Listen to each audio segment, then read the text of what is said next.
Hey, it's Darius from CPAExamTutoring.com, home of the I-75 CPA review course. If you're struggling to pass audit, maybe you're on the wrong road. Get on I-75 and take it to your next pass. One thing about the CPA exam, they love to test the newest, most relevant material that the big firms tell the AICPA, hey, this is what an entry-level CPA needs to know. So if the AICPA tells you that something's going to be tested on a certain date, you can bet that it's going to be tested, because the AICPA's biggest fear, what keeps them up at night, is that they're testing you on old, outdated, irrelevant information. They don't want to become known as an irrelevant exam.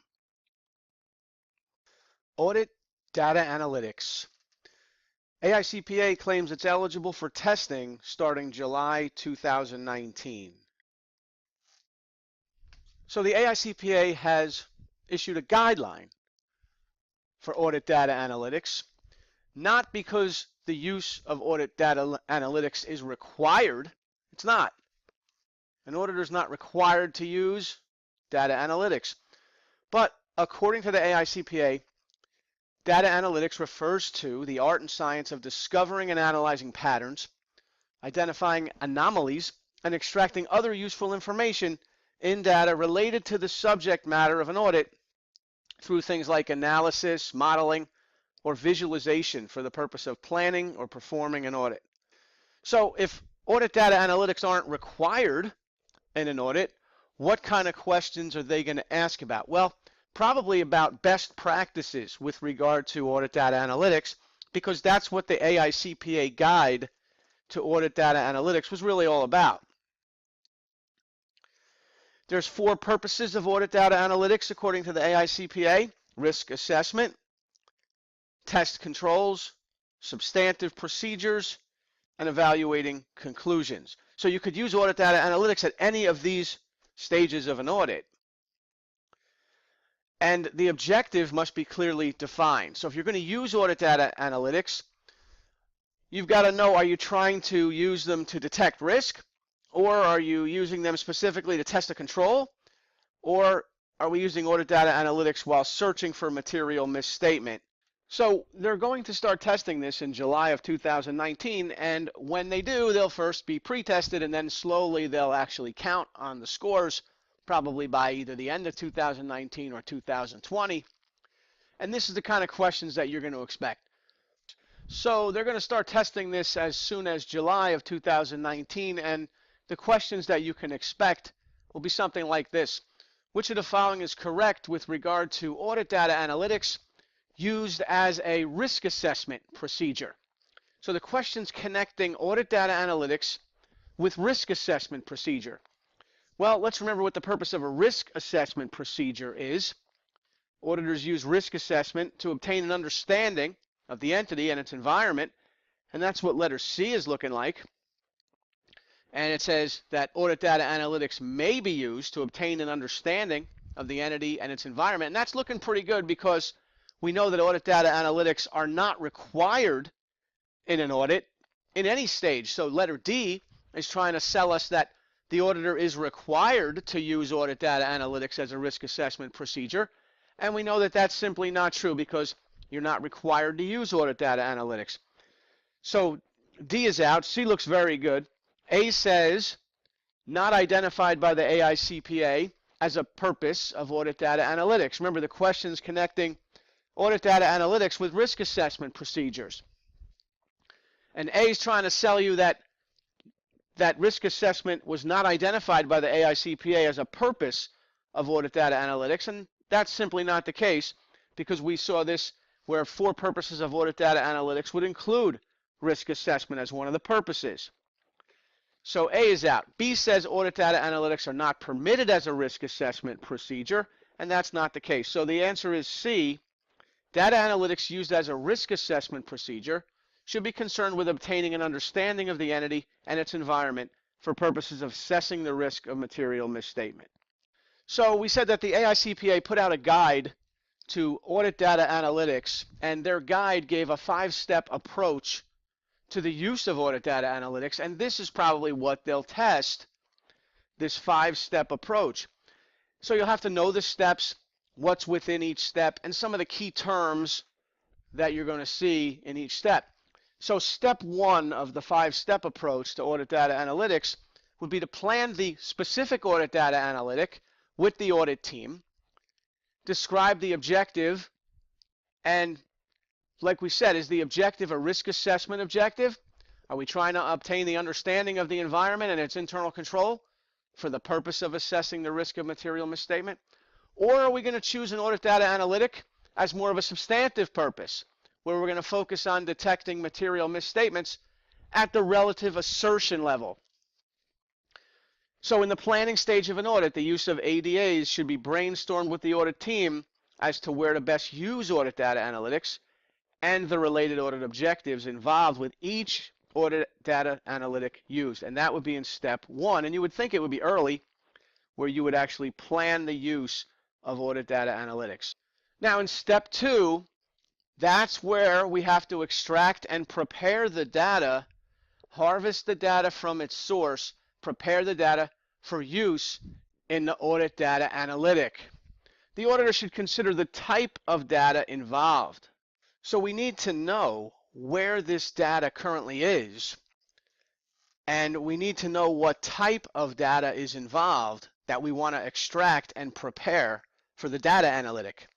So if it's structured data, that's probably better because it will be easier to extract. Structured data includes data in a spreadsheet. It's structured, it's organized, it's in columns and it's in rows, and it could be inventory control, could be sales transactions in an Excel sheet. Structured data usually resides in what's called a relational database, and thus it's more easily searchable by human queries. Structured data, though, represents only about 5 to 10% of an organization's data. So here in step 2, where we have to extract and prepare the data, we need to consider the type of data involved. Is it structured? Could be semi-structured. If it's semi-structured, then that means it's tagged, such as HTML or XML. Doesn't reside in a relational database, but it does have some organizational properties that might make it easier to analyze, such as emails. And then everything else would be unstructured data, and this usually makes up about 80% or more of a company's data. It's not stored in a relational database. Data such as a video appearing on social media, or an audio or a text file on a Facebook page. Unstructured data are not as easily searchable compared to structured data, so they pose more of a challenge when using audit data analytics. So knowing the type of data involved is part of step 2. Are we dealing with structured data that we need to extract, or is it semi-structured or unstructured? And at some point in the audit data analytics process, you may wind up having to harvest something that's structured, something that's unstructured, and possibly something that's semi-structured.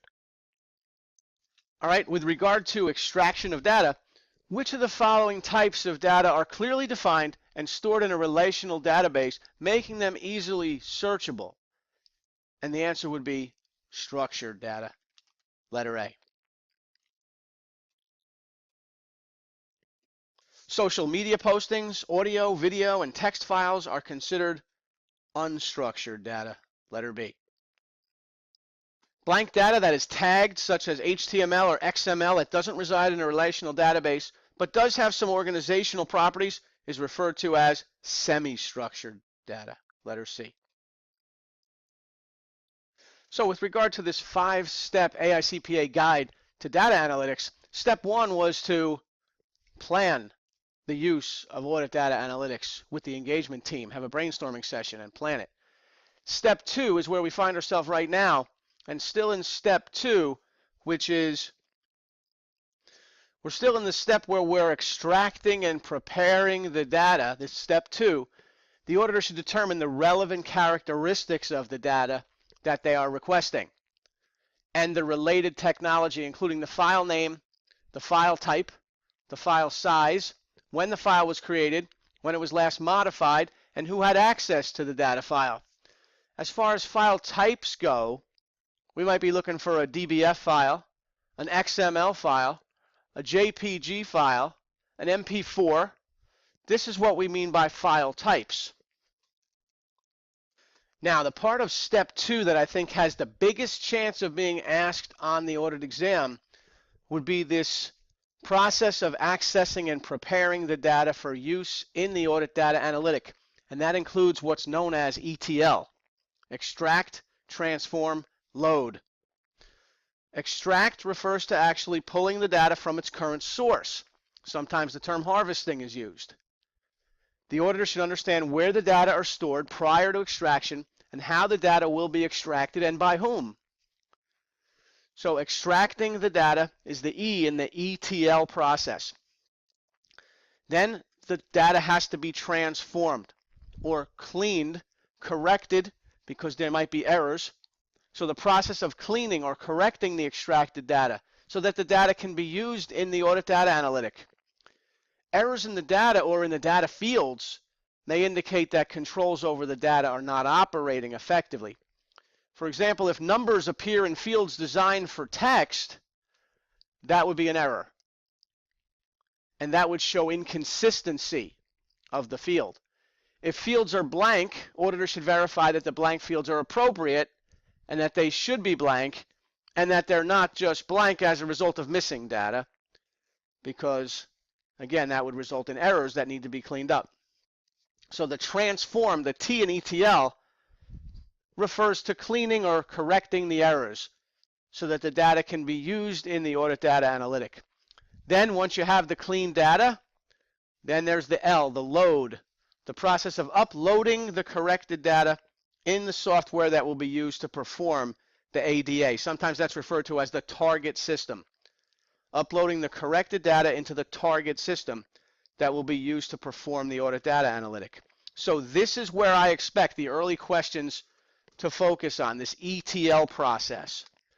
Not just the early questions, I expect them to always ask about ETL, at least for the foreseeable future. 17, when preparing data for use in audit data analytics, the auditor encounters a situation in which some data are presented as month, day, year, while other data are presented as year, month, day.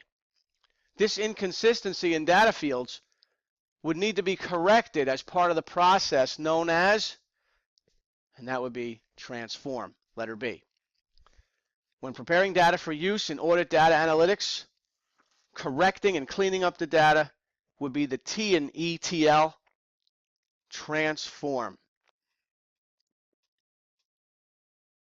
How about this question? When preparing data for use in audit data analytics, the auditor encounters a situation in which some data fields that should contain text actually contain numbers.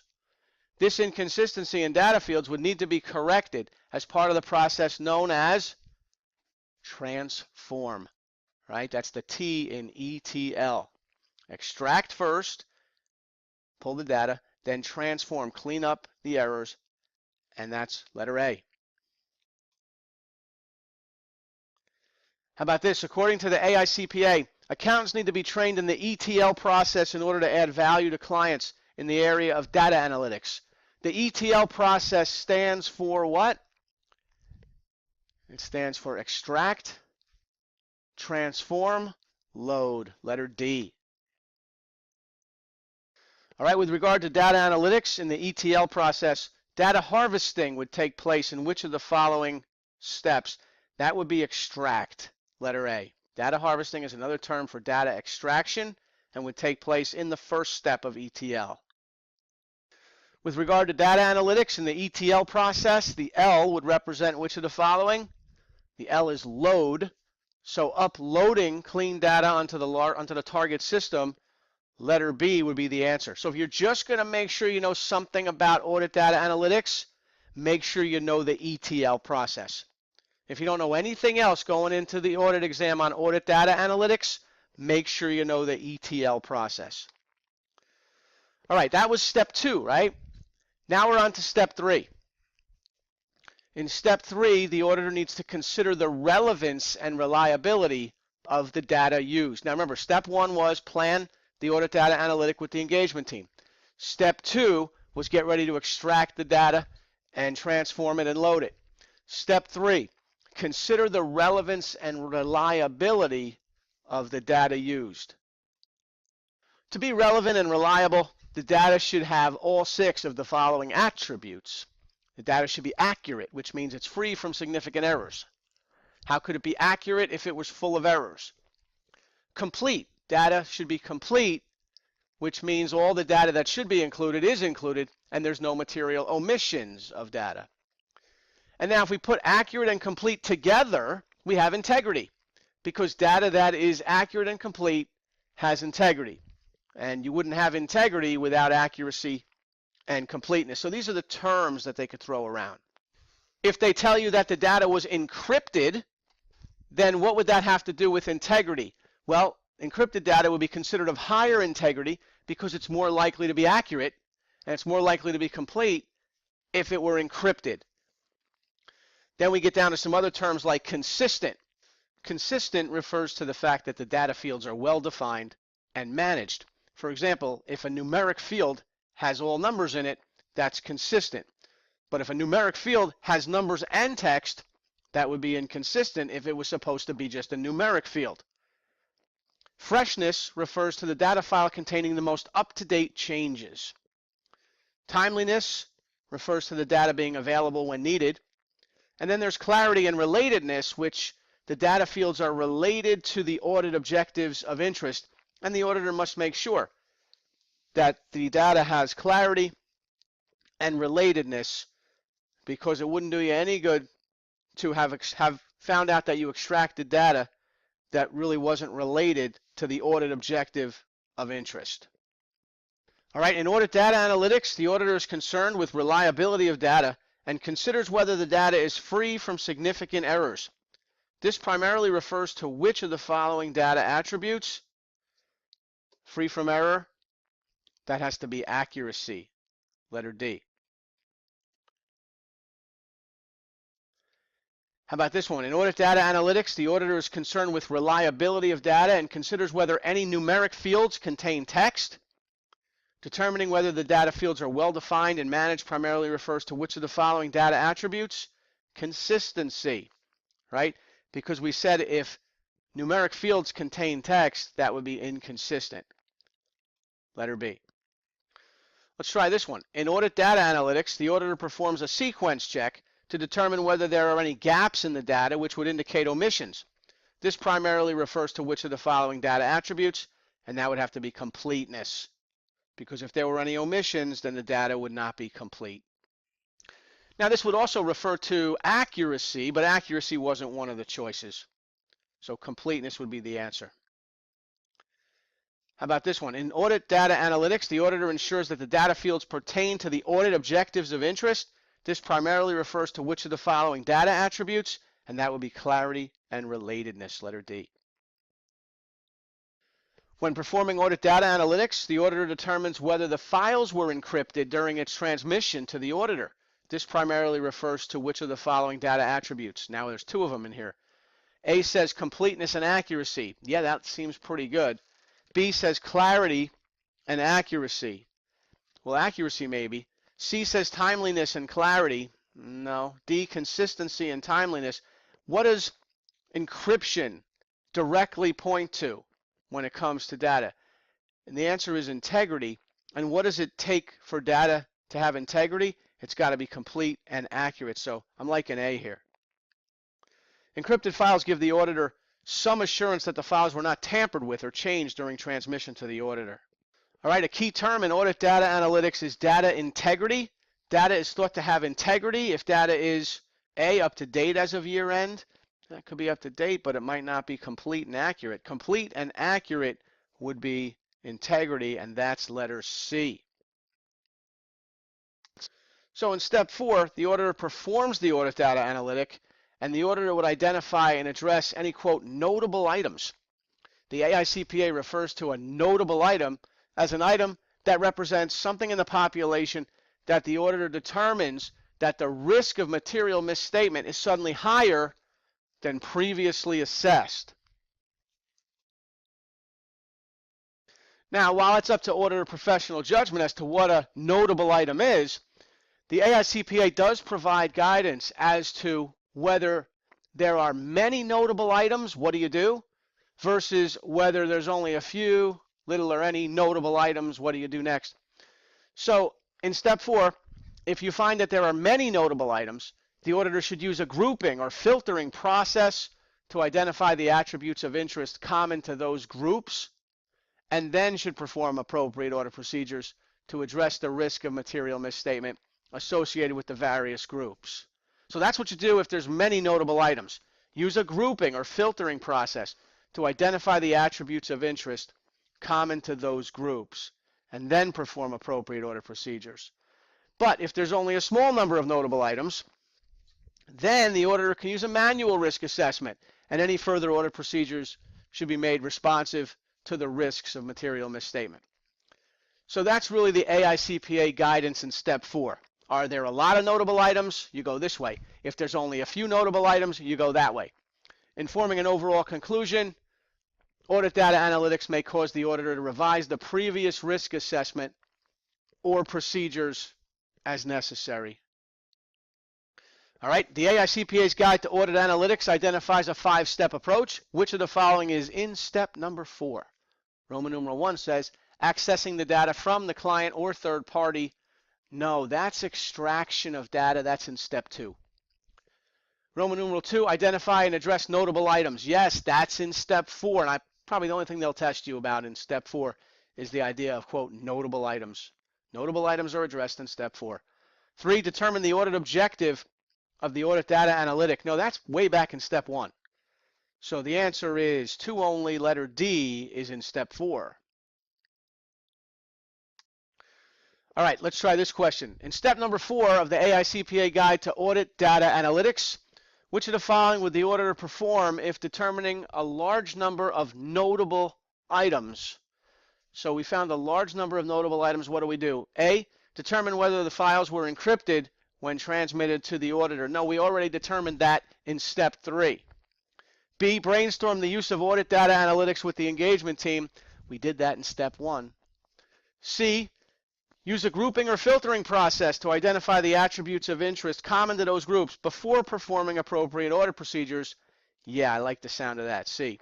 D, use a manual risk assessment and perform any further audit procedures to be responsive to those risks. No, because it says we found a large number of notable items. Whereas D would have been okay if we found a small number of notable items. So the answer is C. All right, so where does that leave us for step 5? Seems like we did everything already in steps 1 through 4, right? Well, let's see. Step 5 includes evaluating the results of the audit data analytic and deciding whether the purpose and specific objectives have been achieved. Step 5 includes evaluating whether the audit data analytic has been appropriately planned and appropriately performed. If not, it should be refined and reperformed. The audit data analytic should be reperformed if it wasn't performed appropriately, and that will be determined in step 5. So simply to document which audit data analytic was performed, the results of the audit data analytic would be documented too, and if any visualizations are used, include in the documentation any screenshots of the bar chart or the line graph that you used to support your conclusion that the audit data analytic was appropriately planned and performed. And in the next video, we're going to talk all about the visualizations. All right, according to the AICPA's 5-step guide to audit analytics, which step is just after planning the audit data analytic with the audit team? Well, that's step 1, planning the audit data analytic with the audit team. So they're asking for step 2, aren't they? They're saying which step is just after step 1, just after planning the audit data analytic. Step 2 is extracting and preparing the data for the audit data analytics. So that's letter C. If they want step 2, the one after step 1 is extract and prepare the data. That's that ETL that you got to know. All right, screenshots of graphics that support the auditor's conclusion should be included in audit documentation as part of which of the 5 steps of the AICPA's Guide to Audit Data Analytics, and that would be step 5. Those screenshots of bar charts or line graphs or whatever you use for visualization, screenshots that support the auditor's conclusion should be included in audit documentation. I suppose you could print it out, but sometimes trying to print out this kind of thing is more difficult than just taking a screenshot of it.